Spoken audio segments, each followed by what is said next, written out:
Hello everyone, a very good morning to all of you. I am Puneet and welcome to our YouTube channel Destiny Commerce Academy.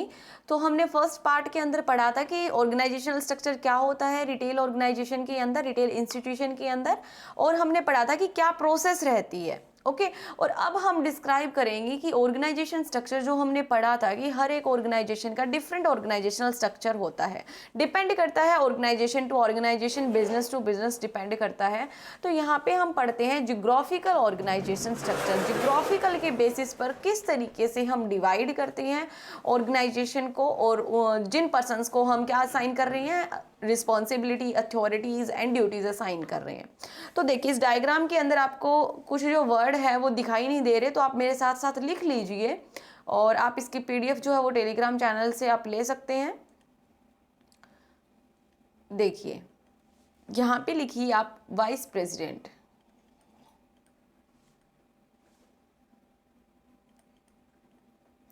Further फिर divide किया गया है geography के according.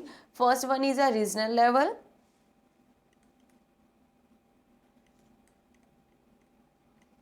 Number 2 national level,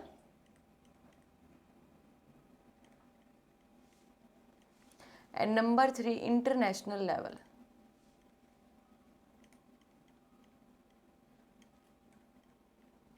and international level के बाद में जो आपको डिवाइड करके दिखाया गया है उसके अंदर आपको लिख लीजिए ये कंट्री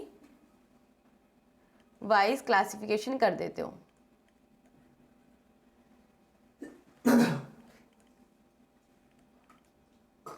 एंड यहाँ पे लिख लीजिए जो नेशनल लेवल है, नेशनल लेवल का जो डिवीज़न होगा वो हमने पढ़ा था प्रीवियस वीडियो के अंदर, आपने देखा हो तो। अगर आपने प्रीवियस लेक्चर नहीं देखा तो ज़रूर देखिए, क्योंकि प्रीवियस लेक्चर जब आप देखोगे, जब चीज़ों का आप बेस देखते हो, तभी आपके को कंसेप्ट की क्लियरिटी होगी। तो यहाँ पे लिख लीजिए आप ईस्ट जोन, यहाँ पे लिख लीजिए वेस्ट जोन, फिर नेक्स्ट लिख लीजिए नॉर्थ एंड साउथ। ओके तो इस तरीके से आप डिवाइड करते हो। ये हम किस में डिवाइड करते हैं, जब हमारा जो ऑर्गेनाइजेशनल स्ट्रक्चर है वो जियोग्राफिकल ऑर्गेनाइजेशन स्ट्रक्चर होता है, कि किस तरीके से हम according to the areas, according to the levels, like regional level पे अलग तरीके से डिवाइड करते हैं, फिर नेशनल, फिर इंटरनेशनल, इंटरनेशनल में कंट्री वाइज क्लासिफिकेशन करते हैं, नेशनल पे east zone, west zone, north and south etcetera. Next पढ़ते हैं अभी हम फंक्शनल ऑर्गेनाइजेशन स्ट्रक्चर। अब फंक्शनल ऑर्गेनाइजेशन स्ट्रक्चर की जहां पर बात आती है तो फंक्शंस में क्या होगा, अकॉर्डिंग टू द फंक्शन की क्या क्या फंक्शन परफॉर्म किए जा रहे हैं।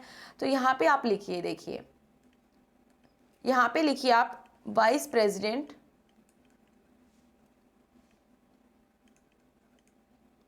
प्रेसिडेंट, फर्स्ट वन इज यहाँ पे डिवाइड किया जाएगा सेल मैनेजर, क्योंकि अकॉर्डिंग टू द फंक्शन कर रहे हो ना, हमने फंक्शंस पढ़े थे कि क्या क्या फंक्शन है वो, यानी कि क्या क्या अथॉरिटी है, कितने पर्सन की आपको रिक्वायरमेंट है according to the function perform in organisation. Organisation में जो भी पर्सन जो भी आपकी जो परफॉर्मेंस है वो परफॉर्म की जा रही है, या जो भी ड्यूटीज है जो असाइन कर रखे हैं पर्सन को, उन पर्सन के अकॉर्डिंग आप क्या करते हो, ऑर्गेनाइजेशन स्ट्रक्चर प्रिपेयर करते हो।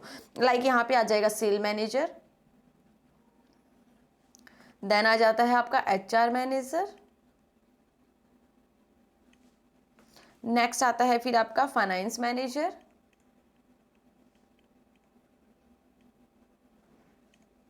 नेक्स्ट आता है आपका स्टोर मैनेजमेंट मैनेजर।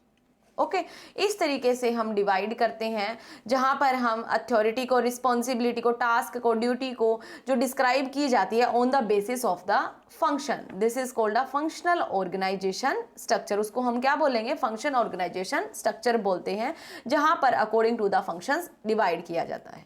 नेक्स्ट अभी देखिए आप, फिर नेक्स्ट ऑर्गेनाइजेशन स्ट्रक्चर देखोगे आप, थर्ड आता है आपका product wise organisation structure. Product wise में क्या होगा, अकॉर्डिंग टू द प्रोडक्ट्स, यानी कि आपकी जो ऑर्गेनाइजेशन है वो डिफरेंट टाइप के प्रोडक्ट बना रही है, तो उस प्रोडक्ट के अकॉर्डिंग आप क्या करते हो, ऑर्गेनाइजेशन स्ट्रक्चर को प्रिपेयर करते हो। फर्स्टली यहाँ पे आ जाता है रिटेल बिजनेस। अब किस किस चीज का बिजनेस है आपका, गारमेंट्स का बिजनेस है, ज्वेलरी का है, परफ्यूमेंस एंड कॉस्मेटिक बिजनेस। गारमेंट्स के अंदर लाइक जेंट्स होगी, यहाँ पे जेंट्स हो गया, यहाँ पे then ladies, kids etcetera. Next देखिए फिर कंबाइन ऑर्गेनाइजेशन स्ट्रक्चर। कंबाइन में क्या होगा, कोई भी जो दो स्ट्रक्चर है उसको क्या कर रहे हो यहाँ पे कंबाइन कर रहे हो। जैसे कि इसने बोला यहाँ पे वाइस प्रेसिडेंट और फिर सेल्स मैनेजर, मार्केटिंग मैनेजर, ये हम किस में पढ़ के आए थे, फंक्शन में पढ़ के आए थे ना, फंक्शन ऑर्गेनाइजेशनल स्ट्रक्चर में पढ़ के आए हैं। एंड देन क्या क्या, एरिया 1 एरिया 2 का जो सेल्स मैनेजर है वो क्या रहेगा, सेम रहेगा। फिर यहाँ पे मार्केटिंग मैनेजर एरिया 1 का एरिया 2 का सेम रहेगा। उसी तरीके से HR, store manager and finance manager. तो जब कभी भी हम ऑर्गेनाइजेशन स्ट्रक्चर को एक ऑर्गेनाइजेशन के स्ट्रक्चर के साथ दूसरा जब ऑर्गेनाइजेशन स्ट्रक्चर है वो ऐड कर देते हैं तो उसको हम बोलते हैं कंबाइन ऑर्गेनाइजेशन स्ट्रक्चर। नेक्स्ट बोला गया classification of organisation structure. Classification किस तरीके से आप करते हो ऑर्गेनाइजेशन स्ट्रक्चर का, एक आपका जो रिटेल जो बिजनेस है वो किस किस तरीके का हो सकता है, for small store, single store, independent retailer, for retail chain, departmental store, for diversified retailer. So अलग अलग तरीके का जो स्ट्रक्चर है वो अडॉप्ट किया जाता है अलग अलग रिटेलर्स के द्वारा। फर्स्ट वन इन्होंने बोला यहाँ पे कि अगर आपका जो ऑर्गेनाइजेशन स्ट्रक्चर है वो कैसा होगा, अगर आपका स्मॉल स्टोर है एंड सिंगल स्टोर है या फिर इंडिपेंडेंट रिटेलर है, यानी कि किसी के ऊपर डिपेंडेंट नहीं हो, सिर्फ आपका सिंगल एक ही पर्सन का है, तो वहाँ का जो ऑर्गेनाइजेशन स्ट्रक्चर है वो कैसा होगा। सो ये जो हम पढ़ रहे हैं ये मोस्टली आपको कॉमनली इंडिया के अंदर पाया जाता है और जो कि ऑपरेट किया जाता है इंडिपेंडेंटली, किसी के ऊपर डिपेंडेंट नहीं होते हैं। यहाँ पे आ जाते हैं लोकल किरियाना शॉप, आ जाती है grocery shop, cloth merchants and shoes seller, boutique, parlour, furniture shop etcetera. यही सब जो आप अपने आसपास देखते हो, आसपास के एरियाज में देखते हो जहाँ पे एक ओनर होता है, या फिर आप फैमिली मेंबर्स भी बोल सकते हो जहाँ उसके ओनर होते हैं या फैमिली जो होती है वो उसके अंदर पार्टिसिपेट करती है। ये जो होता है ये एक्सपेंड किया जाता है small business to medium size और लार्ज बिजनेस, यानी कि सबसे पहले आपने स्मॉल बिजनेस स्टार्ट किया, यानी कि घर पे आपने शॉप ओपन कर ली, फिर आपकी शॉप अच्छी चल गई तो मीडियम लेवल पे कर ली, और अच्छी चल गई तो आपने लार्ज लेवल पे कर दी, लार्ज बिजनेस आपने एस्टैब्लिश कर दिया। नेक्स्ट होता है फिर नेक्स्ट देखिए यहाँ पे कि ओनर या फिर मैनेजर, और उसके बाद आएगा आपका फ्रंट ऑफिस। ये इन्होंने डिवाइड किया हुआ है, स्मॉल बिजनेस को डिवाइड किया है, जो हम पढ़ रहे हैं अभी, जो हम पढ़ के आए हैं organisation structure in a small business. उस बिजनेस के अंदर कैसे होगा, एक ओनर होगा, ओनर के डाउन में कौन कौन होगा, फ्रंट ऑफिस या सेल्स स्टाफ आप बोल सकते हो, बैक ऑफिस स्टाफ आप बोल सकते हो, और एक्सटर्नल एडवाइजर बोल सकते हो। किस केस के अंदर हम पढ़ रहे हैं, अभी हम पढ़ रहे हैं जो कि हम पढ़ रहे हैं organisation structure for retail, organisation structure for single store, small store या फिर इंडिपेंडेंट रिटेलर। देखिए आगे इस डायग्राम को एक्सप्लेन किया गया है, सो हम वन बाय वन डिस्क्राइब कर लेते हैं कि क्या बोला गया है इसके अंदर, ताकि हमें अच्छे तरीके से समझ में आ जाए। ओके तो फर्स्ट वन यहाँ पे बोला गया ओनर या फिर मैनेजर। जो ओनर या मैनेजर होगा वो क्या होगा, रिस्पॉन्सिबल होगा हर एक टास्क के लिए, जितने भी टास्क परफॉर्म किए जा रहे हैं आपके ऑर्गेनाइजेशन के अंदर, या डेली रूटीन में जो भी ऑपरेशंस या डेली रूटीन के जो भी खर्चे हैं, जो इनकम है उसका क्या कर रहा है वो मेंटेनेंस या रिस्पॉन्सिबल है उसके लिए। नेक्स्ट आता है फिर आपका फ्रंट ऑफिस या सेल्स स्टाफ, वो क्या करेगा, वर्क करता है अंडर द ओनर के डाउन में काम करेगा, जैसा ओनर बोलेगा वर्क वैसा ही करेगा, ठीक है। और मैनेजर ऑफ द बिजनेस आप बोल सकते हो यहाँ पे। नेक्स्ट फिर इसने बोला किस तरीके की सर्विसेज प्रोवाइड करता है या फिर किस तरीके का जो काम है वो किया जाता है। देखिए जैसे कि रिस्पॉन्सिबल रहता है वो कस्टमर सर्विसेज के लिए, डिस्प्ले के लिए, house keeping, selling, stock control etcetera. Next अगर बात करते हैं बैक ऑफिस स्टाफ की, तो बैक ऑफिस स्टाफ क्या करता है, रिस्पॉन्सिबल रहता है, आपको सिर्फ पता होना चाहिए कि किस ऑर्गेनाइजेशन स्ट्रक्चर के अंदर कितने लोग हैं वो काम करते हैं, ताकि हम उसके अकॉर्डिंग जो है वो ऑर्गेनाइजेशन स्ट्रक्चर को बना सके। अगर ये चीजें पता होगी आपको तो पेपर के अंदर आप इजीली क्वेश्चन को अटेम्प्ट कर सकते हो। तो यहाँ पे आता है कि ये किसके लिए रिस्पॉन्सिबल रहेगा, यानी कि जो भी आपका सामान है, जो भी आपका स्टोर का सामान है वहाँ पर क्या करेगा, हैंडलिंग का काम, maintenance of account, payroll, time keeping, data entry, raising purchase order की कितना जो ऑर्डर है वो रहता है, कब ऑर्डर करना है, ये काम होता है आपका बैक ऑफिस स्टाफ का। देन आता है एक्सटर्नल एडवाइजर। एक्सटर्नल एडवाइजर का मतलब यहाँ हुआ जैसे आप अपॉइंट करते हो, सीए अपॉइंट करते हो आप ऑडिट करवाने के लिए, ओके, जैसे लॉयर हो गया, यहाँ पे अकाउंटेंट हो गया एटसेट्रा। नेक्स्ट देखिए नेक्स्ट फिर हम पढ़ते हैं स्टोर। यहाँ पे पढ़ रहे हैं ऑर्गेनाइजेशन स्ट्रक्चर जो प्रिपेयर किया जाता है रिटेल स्टोर चैन के लिए या फिर डिपार्टमेंटल स्टोर के लिए। तो उसके अंदर क्या कुछ सिस्टम रहता है, सबसे पहले हमने पढ़ा था सिंगल स्टोर के लिए, स्मॉल स्टोर के लिए, इंडिपेंडेंट रिटेलर के लिए। अब पढ़ रहे हैं हम स्ट्रक्चर किस तरीके का प्रिपेयर किया जाएगा जो कि हमारा स्टोर चेन के लिए होता है या फिर डिपार्टमेंटल स्टोर के लिए होता है। सो अगर हम बात करते हैं डिपार्टमेंटल स्टोर की, सो डिपार्टमेंटल स्टोर क्या होता है और स्टोर चेन क्या होता है ये हम अभी डिस्क्राइब करेंगे। तो जो रिटेलर होता है जब वो इंक्रीजिंग लेवल पे या फिर लार्ज लेवल पे बिजनेस को लेके आता है, एक्सपेंड करता है beyond the regional and national boundaries, तो क्या हो जाता है, मैनेज करना डिफिकल्ट हो जाता है। तो वो खुद ना करके अपनी जो ब्रांचेज है वो ओपन कर देता है, जिसको हम बोलते हैं store chain, retail store chain हम बोलते हैं।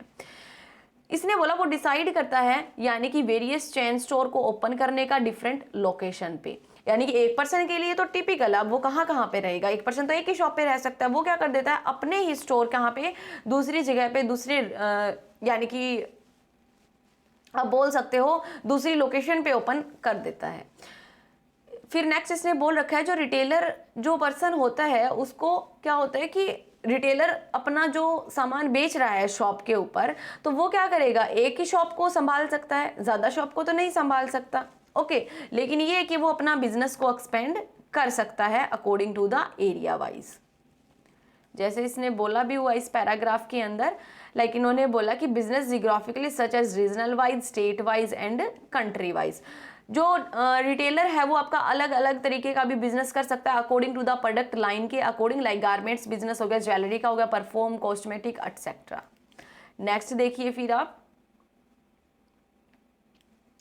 नेक्स्ट आता है थर्ड वन यहाँ पे organisation structure.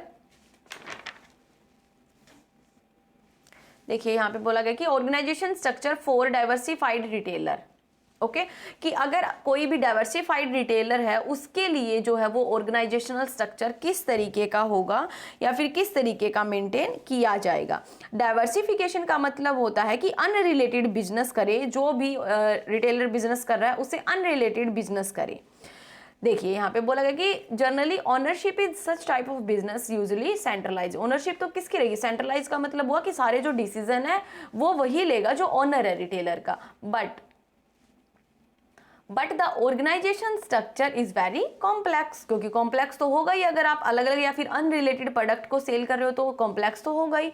And diversification is unrelated business. Unrelated business का होता है जहां पर आपका जो रिटेलर ऑपरेट करता है, रिटेलर अपना काम करता है मल्टीपल चैनल्स के ऊपर and has many retail store, और उसके पास बहुत सारे रिटेल स्टोर होते हैं।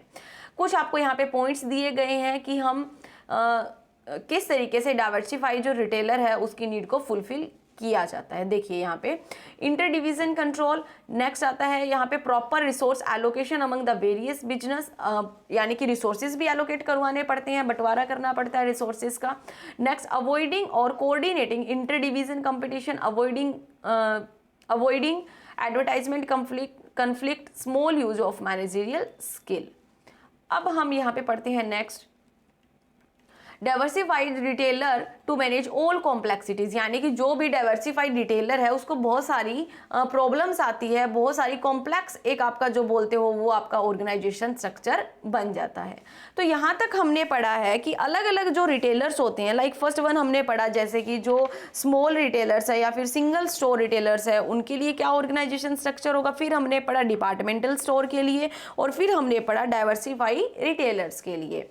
तो ये यहाँ पर हमारा जो टॉपिक है वो कंप्लीट होता है अकॉर्डिंग टू यूअर सिलेबस।